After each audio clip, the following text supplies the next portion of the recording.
What would you buy if you found a $22 billion bounty of precious metals and jewels under the sea?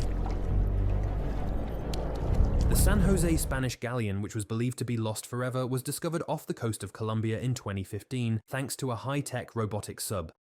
This is the mother of all shipwrecks. The San Jose's cargo of gold, silver, jewels, and emeralds made it a prime target for pirates and the British Navy. Jack Sparrow would be in heaven if he managed to get his hands on this lavish loot. Here's how the San Jose shipwreck was finally found. The San Jose sunken treasure makes the Titanic's Hope Diamond look like costume jewelry. The discovery of the San Jose Spanish galleon off the coast of Colombia in 2015 created a fervor among archaeologists and historians. It was truly a once-in-a-lifetime find. All other shipwrecks pale in comparison. The astronomical value of this sunken treasure discovered would make even Jeff Bezos turn his head. The knowledge gained from this find is vast, but it's the treasure that has everyone talking. The enormous collection of jewels, emeralds, gold, and silver is being eyed by politicians and explorers around the world. They're looking at the San Jose sunken treasure like Samueg looks at his mountain of gold. There is a battle going on behind the scenes to determine who owns this extremely valuable treasure, and it might not end anytime soon. The exact location of the San Jose shipwreck is being closely guarded by the Colombian government. After all, they wouldn't want some modern-day pirates swooping in and pilfering the prize. The captain of the San Jose, Jose Fernandez de Santillan, had no easy task ahead of him. When King Philip V of Spain ordered him to haul the ship's precious cargo from South America all the way to Spain, it was an extremely arduous task, filled with peril and danger. There were pirates sailing the seas, and the British Navy was closing in fast.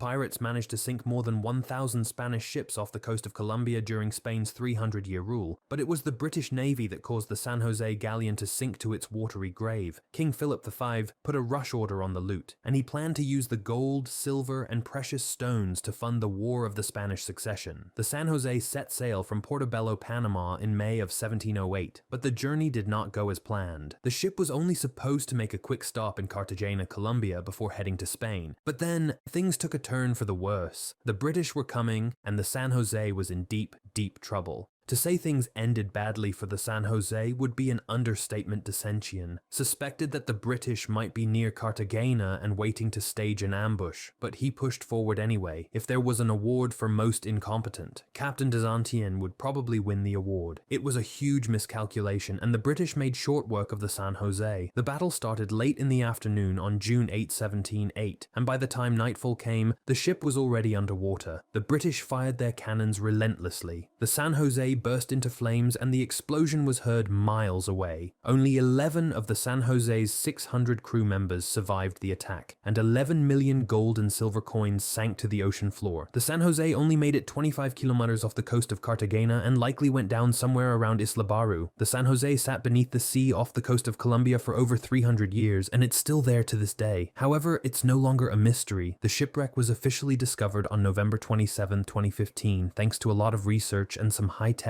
deep sea equipment. We say officially discovered because the wreck may have been first discovered in the early 1980s.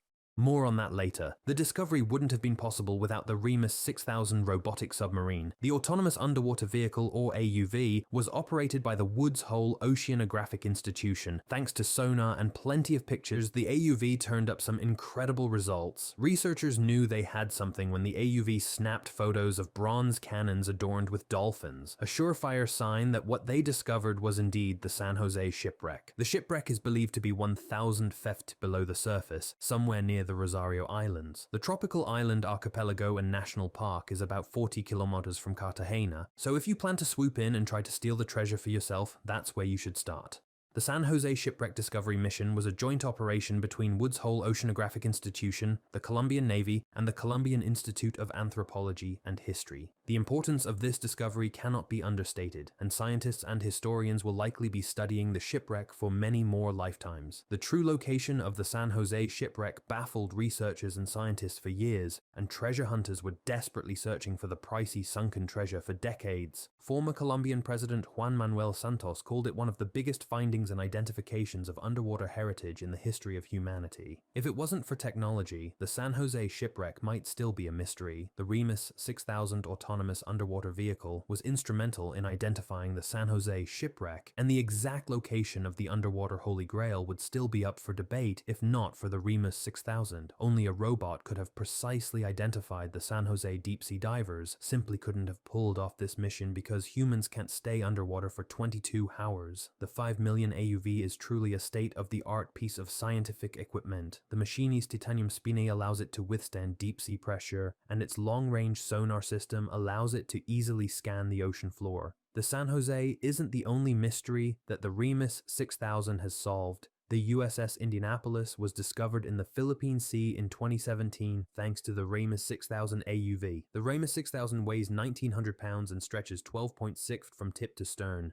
It's a peppy machine with a direct drive DC brushless motor and open two-bladed propeller that allows it to travel at speeds of up to 5 knots. Finding a shipwreck is no easy task, and it's easy to get lost trying to find sunken treasure. Treasure hunters have become shipwrecks themselves on more than one occasion. Thankfully, the Remus 6000 doesn't have to worry about becoming lost at sea. The AUV is equipped with a launch and recovery system which makes search missions a breeze. The surface communications and positions technology allows operators to keep tabs on the AUV at all times. If there is ever a malfunction and operators lose contact, there is the recovery strobe and emergency relocation system, which will help operators locate the AUV. Discovering shipwrecks can be extremely dangerous, so it's best to leave the work up to robots. The Remus 6000 has applications far beyond just finding sunken treasure. It has been used by scientists in the fields of marine biology, physical oceanography, environmental monitoring, and geological investigation. It's a useful scientific tool, but AUVs have commercial and defense applications too. The AUV market is expected to be worth as much as $2.3 billion over the next decade. So who exactly owns the $22 billion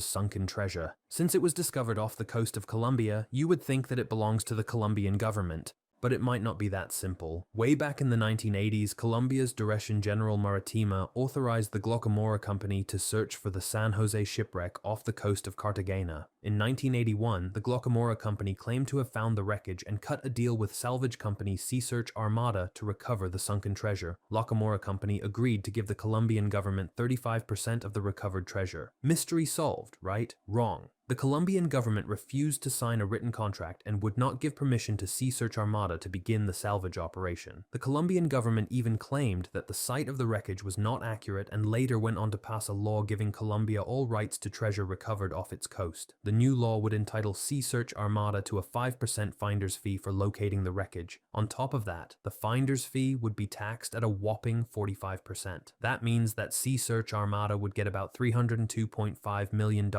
based on current currency valuations. Sure, that's a lot of money, but it's a far cry from $22 billion. The legal battle raged on for decades. Sea Search Armada first sued the Colombian government in Colombian court in 1989, and then the Sea Search Armada sued the Colombian government in US courts not once, but twice.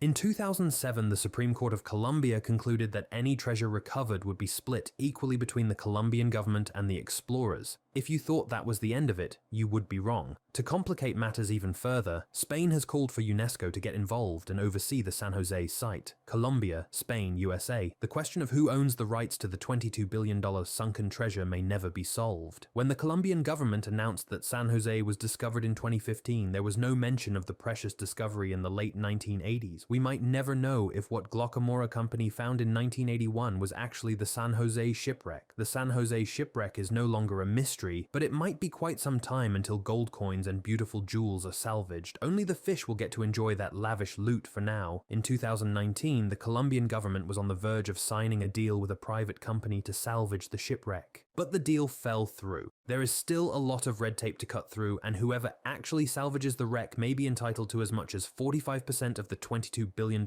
fortune. Naturally, the Colombian government wants to keep as much of the pie as possible. The eventual goal is to open a San Jose Spanish galleon museum in Cartagena, so perhaps one day we might be able to see all that gold up close here's that everything gets sorted out. Would visiting the Cartagena Museum be on your bucket list? That's it, folks. Are you excited to see the San Jose sunken treasure brought to the surface? What would you buy if you found a $22 billion bounty of precious metals and jewels under the sea? Who do you think should get to keep the treasure? Has this video inspired you to head to the beach and look for some treasure of your own? Are you as fascinated by shipwrecks as we are? Let us know in the comments below. And be sure to like and subscribe if you enjoyed this video. Also comment below if you would like a second part where we interview the researchers who found the ship. Peace.